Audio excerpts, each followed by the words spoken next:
አንደኛው መታየት ያለበት ቀይ ባህር ነው። የቀይ ባህር ጉዳይ በደንብ ንግግር ያስፈልገዋል።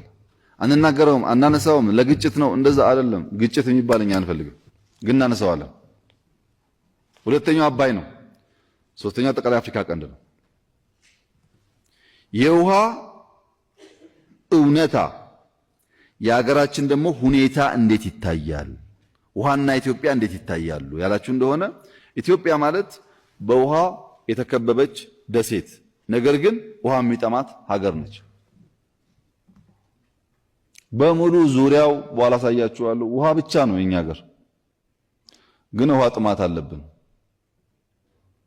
ለምንድን በውሃ ተከበን? እየዘነበ እንደኛ የሚዘንብለት ሀገር ስንዳለ እየዘነበ ከርሰ ምድሩ ውሃ ኢንዲያን ኦሽን ታች ቀይ ባህር ላይ የከበበን ሀገራት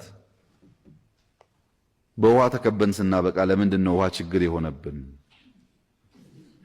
የባህር በር ባለቤትነት ሁለንተናዊ እይታ።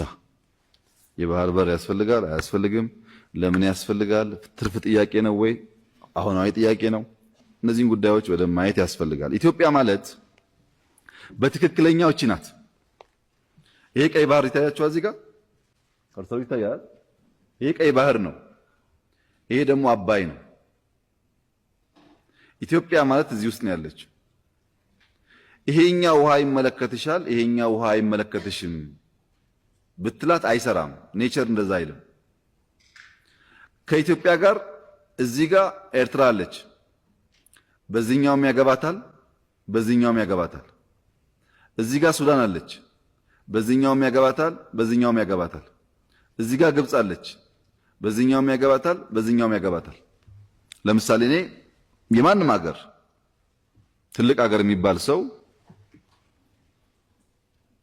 ቢደውልኝ ወይ ቢያገኘኝ ኢትዮጵያና እኛ አብረን በጋራ መስራት ይገባናል ምናምን ካለ በኋላ የአባይ ጉዳይ ግን ይለኛል። አባይ እኮ እኛ ድንበር ውስጥ በእኛ ገንዘብ የሰው ውሃ ሳነካ ማንም አይሰማኝም።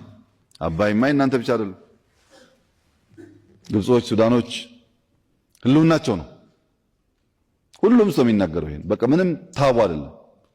ኢትዮጵያ ውስጥ ግን በጣም የሚያሳዝነኝና የሚያመኝ ነገር የቀይ ባህርን ጉዳይ በፓርላማ አባላት ደረጃ እንኳን ሐሳብ መወያየት እንደ ነውር እናስባለን።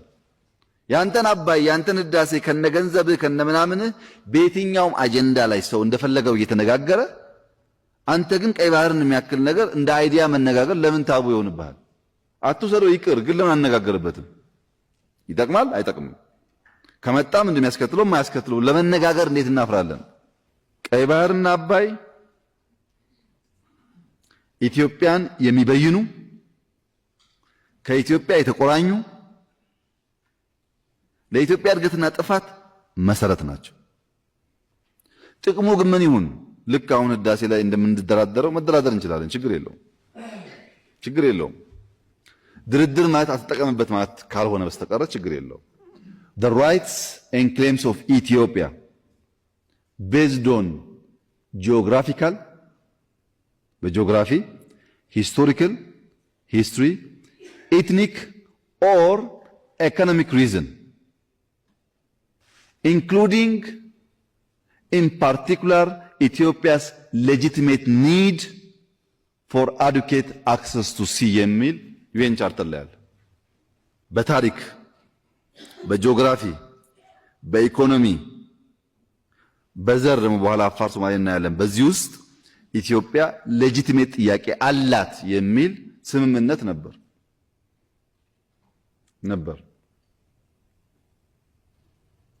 ይሄን ስምምነት መፈተሽ ያስፈልጋል። አንዳንዶች የቀይ ባህር ጉዳይ ሳናነሳ በሰላም ተቀምጠናል እኮ አሁን ለምን ዝም አንልም? ቢቀርብንስ? ከኤርትራ ቢያጋጨንስ? ከጅቡቲ ቢያጋጨንስ? የሚል ስጋት ያላቸው ሰዎች አሉ። 50 ሚሊዮን ነበርክ፣ አሁን በ2030 150 ሚሊዮን ልትሆን ነው። አሁን በ2030 150 ሚሊዮን ህዝብ ጂኦግራፊካል ፕሪዝን ሆኖ መኖር አይችልም። አንደኛ ደህንነት አለ እንደምታውቁት፣ ብላስት ያደርጋል። ብትፈልግም ባትፈልግም ወደ ሆነ ይፈነዳል።